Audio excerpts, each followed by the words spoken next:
Now, we know that Litecoin, oh yeah, Litecoin is so zesty. So I have an article to talk about it. The thing is that this article is skewed and I don't like how it's written. I don't. And it seems like, again, you read things, it doesn't matter if it's crypto, mainstream news, you always have to know that there's probably a narrative that is infiltrating that article. And you have to kind of put on like your critical thinking goggles and be like, okay, I'm reading this article. Let me question everything that it says. This headline already throws me off because it says Litecoin celebrates 2 milestones as it struggles to hold relevancy. Now, we knew we threw a party for the Litecoin halving. It was very fun over the summer.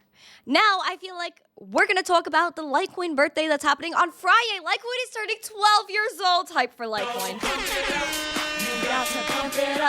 The thing I don't understand is why this article is saying that it's still struggling to be relevant. The reason why it made an article, the reason why they're talking about the Litecoins is because there was a win, including that in 2023 alone, Litecoin has seen over 51 million transactions, surpassing last year's total of 39 million. Or like the project's native token, read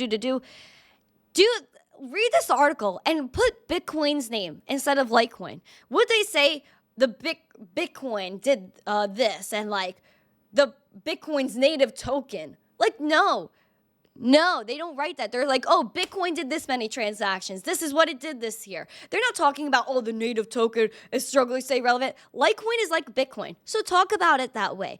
Litecoin is actually the longest running blockchain with no downtime. Bitcoin's gone down twice. The last time it went down was, I think, 2013. So at the same time, Litecoin shouldn't be something that they're saying is struggling to stay relevant. Again, 51 million transactions so far in 2023. It's not even over yet, surpassing last year's 39 million transactions. Let's not also, Blockworks, talk about how when the meme coins were popping off on ETH and when ordinals were popping off on Bitcoin, who was processing all the transactions? Where were people going? It was Litecoin. And speaking of little Gary Gensler in the chat, he was a big fan of Litecoin. Back in 2018, 2019, he said multiple times, Bitcoin, Litecoin, Ethereum are all commodities and not securities. So we already know that Litecoin is the best coin for payments. You could build on Litecoin with OmniLite. You also have Litecoin MWeb, Mimble, Wimble, extension, blocks that give you that fungibility, that give you that privacy, that enhances what sound money and cash is. Paying less than a penny in fees. Everywhere where Bitcoin is listed, Litecoin is listed. If you're moving millions of dollars or $1, what would you rather use out of Bitcoin, ETH, and Litecoin? Obviously, Litecoin. You don't need a Lightning Network with Litecoin. You don't need to do things off-chain with Litecoin because it's just built for this. It's able to scale.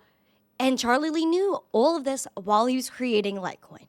Go off, Litecoin, killing the game. I'm proud of Litecoin. I think Litecoin's extremely underrated. I think it's probably the best tech in crypto.